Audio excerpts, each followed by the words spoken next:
يشاء بغير حساب.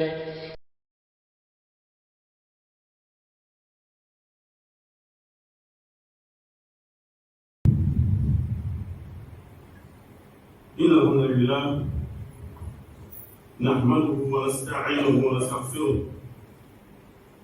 ونعوذ بالله من شرور أنفسنا ومن سيئات أعمالنا. من يهده الله فلا مضل له ومن يضلل فلا هادي له، وأشهد أن لا إله إلا الله وحده لا شريك له تعظيما لسانه، وأشهد أن نبينا محمدا عبده ورسوله الداعي إلى رضوانه. اللهم صل عليه وعلى آله وإخوانه وسلم تسليما كثيرا يوم الدين. أما بعد. Louange à Allah, nous le louons, nous lui demandons aide, guidance et pardon. C'est en lui que nous recherchons protection contre les vices de nos âmes et les méfaits de nos actes. Celui qui la guide, nul ne peut l'égarer, et celui qui l'égare, nul ne peut les guider. J'atteste qu'il n'y a de divinité digne d'adoration si c'est Allah, unique et sans associé. Et je témoigne que Muhammad sallallahu alayhi wa sallam est son serviteur et son messager. Que la paix, la miséricorde, la bénédiction de Allah soit sur lui, sur sa famille, sur ses compagnons et sur tous ceux qui suivront sa voie jusqu'au jour de compte, car nous inscrivent parmi ceux-là. La plus belle des paroles est le livre de Allah. La meilleure voie est celle de Muhammad sallallahu alayhi wa sallam. Et les pires choses sont les nouveautés en matière de religion. Car toute nouveauté est une innovation, et toute innovation est un égarement, et tout égarement mène à l'enfer, car nous en préserve.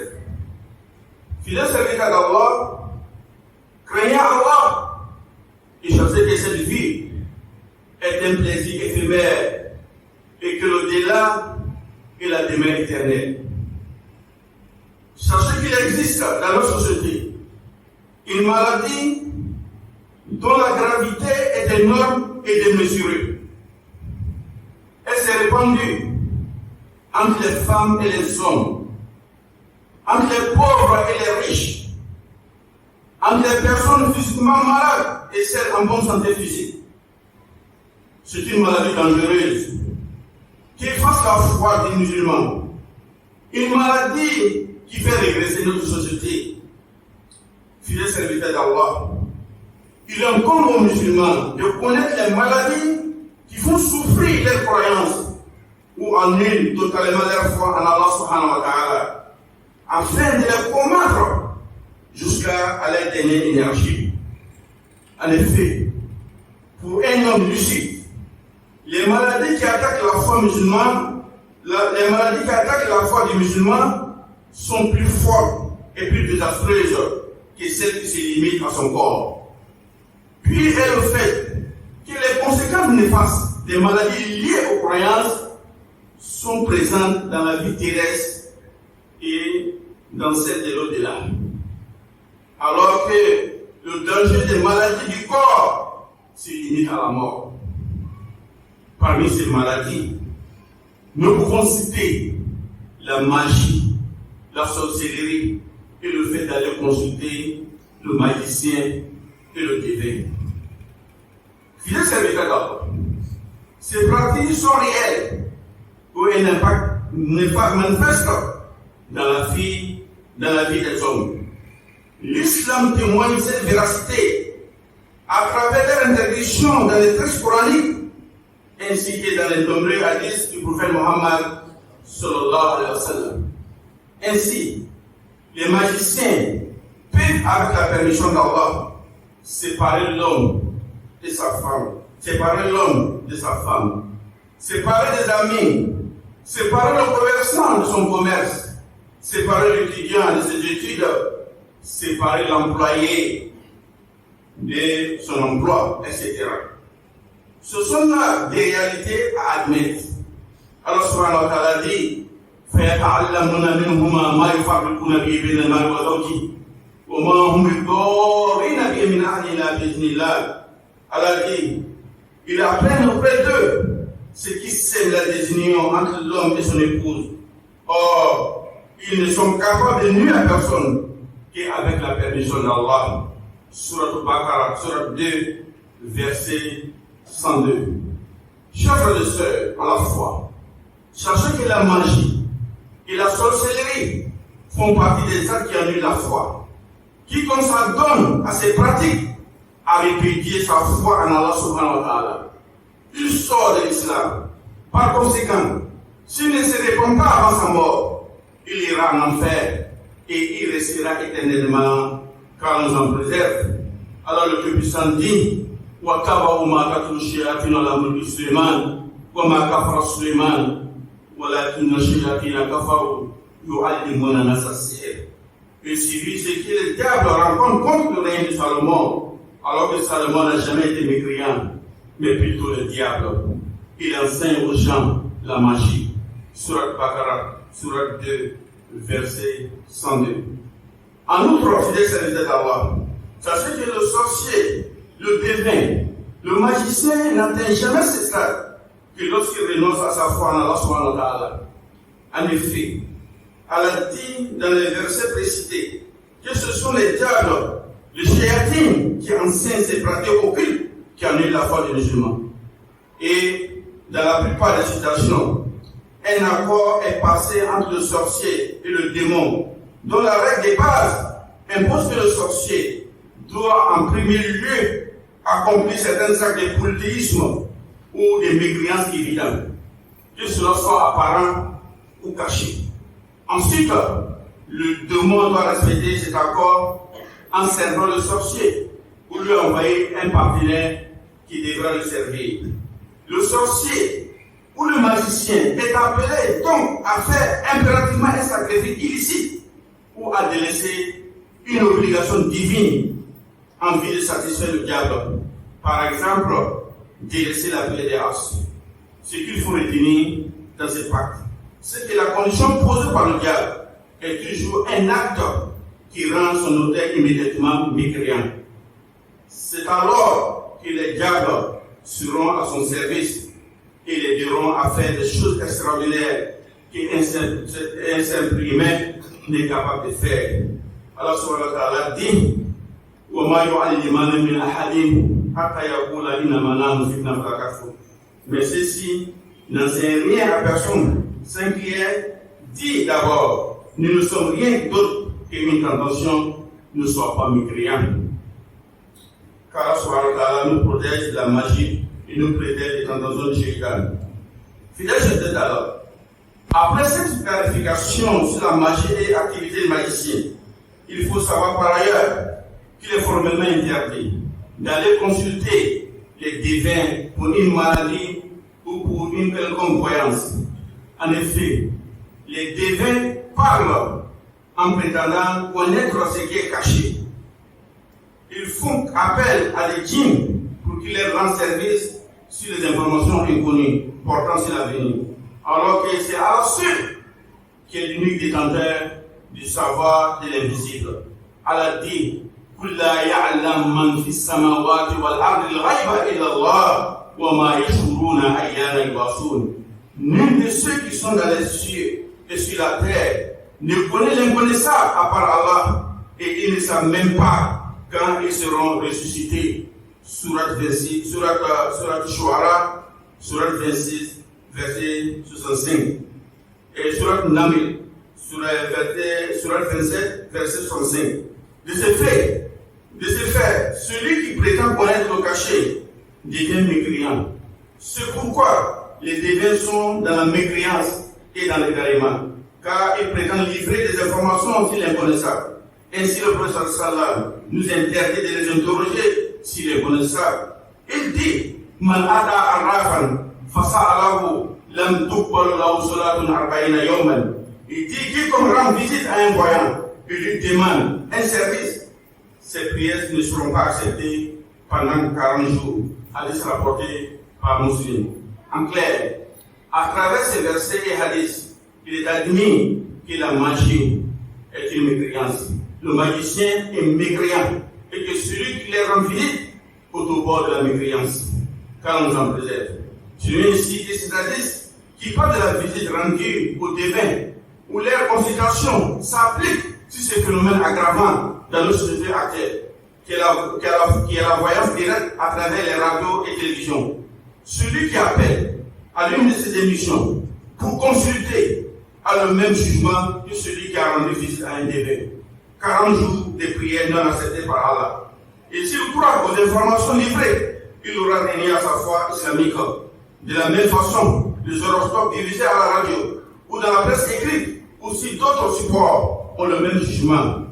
Les consulter pour connaître son sort a le même jugement que consulter un devin. Imran ibn Hussein dit, le messager d'Allah, a dit, il n'est pas de nôtre, celui qui a lu un augure, ou pour qui on a lu un augure, ou qui a prédit, ou à qui il a été prédit, ou qui a envoûté, ou pour qui on a envoûté. Et celui qui va chez un devin, et croit à ce que celui-ci dit, et croit à ce que celui-ci dit, ce dernier me croit à ce qui a été révélé à Muhammad sallallahu alayhi wa sallam. Al-Baghawi a dit, le voyant est celui qui prétend connaître les faits par des augures. Par exemple, les objets volés, l'endroit où on a perdu un bien, etc. Quant au devin, c'est celui qui dit avoir devenu ce qui révèle de l'avenir. Chers frères et sœurs à la foi, ceux qui pratiquent la magie sont en train de nuire à la société et à leurs propres personnes ici-bas et dans l'au-delà. Ils n'auront aucune récompense auprès de leur Seigneur. Allah subhanahu wa ta'ala dit, وَيَتَعَلَّمُونَ مَا يَضُرُّهُمْ وَلَا يَنفَعُهُمْ وَلَقَدْ عَلِمُوا لَمَنِ اشْتَرَىٰ مَا لَهُ فِي الْآخِرَةِ مِنْ خَلَاقٍ وَلَبِئْسَ مَا شَرَوْا بِهِ أَنفُسَهُمْ لَوْ كَانُوا يَعْلَمُونَ. Et les gens apprennent ce qui leur nuit et ne leur profite pas. Et s'ils savent, ils savent très certainement que celui qui a acquis ce pouvoir n'aura pas de part dans l'au-delà et que détestable marchandise pour laquelle ils ont vendu leur âme, si seulement ils savaient. Surat Baqarah, Surat 2, verset 102. Concernant le sorcier, de manière spécifique, c'est celui qui a l'âme la plus méprisable, celui qui a le caractère le plus corrompu et celui qui a le cœur le plus sombre. Il est proche du diable, il l'adore, il s'éloigne bien, il est rancunier envers la société et il a les qualités les plus méprisables. Et il ment à celui qui va le voir avec des informations fausses. Le professeur dit, il a main alors sur la langue du sorcier ou devin. Le diable met l'information qu'il a entendue du ciel sur la langue du sorcier ou du devin. Et celui-ci ment sans mensonge avec cette information. Hadith rapporté par Bukhari et Muslim. Tout pratiquant de la sorcellerie est des bases mécréantes. Le professeur a dit, Man sahara fakal kafar. Il dit quiconque ensorcelle quelqu'un sera alors polythéiste. Hadith rapporté par An-Nasa'i. Ainsi il est dit dans Fath Magie, ceci est une preuve que le sorcier est un polythéiste, car il n'est pas compris la sorcellerie sans le polythéisme. Par ailleurs, le sorcier aime beaucoup l'argent et il trompe les naïfs pour cela. C'est pourquoi lorsque Pharaon demanda au sorcier d'affronter Moussa alayhi salam avec la sorcellerie, il lui demandait de l'argent. Allah Azza wa Jalla dit à leur sujet, فَلَمَّا جَاءَ السَّحَرَةُ قَالُوا لِفِرْعَوْنَ أَإِنَّنَا لَأَجْرًا إِنْ كُنَّا نَحْنُ الْغَالِبِينَ قَالَ نَعَمْ وَإِنَّكُمْ إِذًا لَمِنَ الْمُقَرَّبِينَ. Et les magiciens viennent à Pharaon en disant, y aura-t-il vraiment une récompense pour nous si nous sommes vainqueurs? Il dit oui, et vous serez certainement du nombre de mes rapprochés. Surat Shuara, Surat 26, versets 113 à 114. Le sorcier trompe les autres, il les appelle au polythéisme, et c'est peu qu'il ordonne à celui qui vient le voir de gorger pour un autre Allah, ou d'approcher une amulette en prétendant que ceci apporte le bien ou repousse le mal. Le prophète sallallahu alayhi wa sallam dit Man ala atanima fakad ashrak. Il dit quiconque approche une amulette sera alors polythéiste. Hadith rapporté par Ahmed. De plus, le sorcier fait croire à celui qui le consulte qu'il connaît les maladies afin que le cœur de ces derniers s'approche à lui. Et il trompe ceux qui vont le voir en mettant dans ses amulettes les versets du Coran. Le mal du sorcier sur la société est évident. Et ces actes sont des ténèbres qui s'entassent les unes sur les autres. Il entraîne des individus dans le polythéisme et il apporte le malheur dans la société. Il désigne, sépare les familles heureuses et les couples dans lesquels règne l'entente. À cause de lui, les enfants innocents goûtent à l'amertume de la vie, à l'exposition aux causes de la déviation suite à la séparation de leurs parents. Il est à la base de certains soucis et tourments chez les individus. Les maladies, mauvais sorts, l'endettement et l'aggravation de la pauvreté suite à l'augmentation des problèmes ou des blocages dans les activités, etc. Pendant qu'il commet le désordre et le désastre, il en profite pour s'enrichir illégalement en se proclamant guérisseur et savant de l'invisible. Donc seul Allah subhanahu wa ta'ala détient la connaissance. Que Allah subhanahu wa ta'ala, le Tout-Puissant, le protecteur par excellence, nous protège des shaytans et ses disciples et nous préserve de la magie des magiciens, de la sorcellerie et de la consultation des devins. Car la faiblesse de notre foi, qu'il fasse de nous des pratiquants assidus à la sunna du prophète Mohammed sallallahu alayhi wa sallam et qu'il nous protège des maux et de la fitna de ces créatures visibles et invisibles. Amin ya rabbal alamin. Et que la paix et la miséricorde d'Allah soient sur notre bien-aimé Mohammed sallallahu alayhi wa sallam, sur sa noble famille, ses vertueux compagnons et sur tous ceux qui suivront sa voie jusqu'au jour de compte, car nous inscrire parmi ceux-là. Amin ya rabbal alamin. والله يرزق من يشاء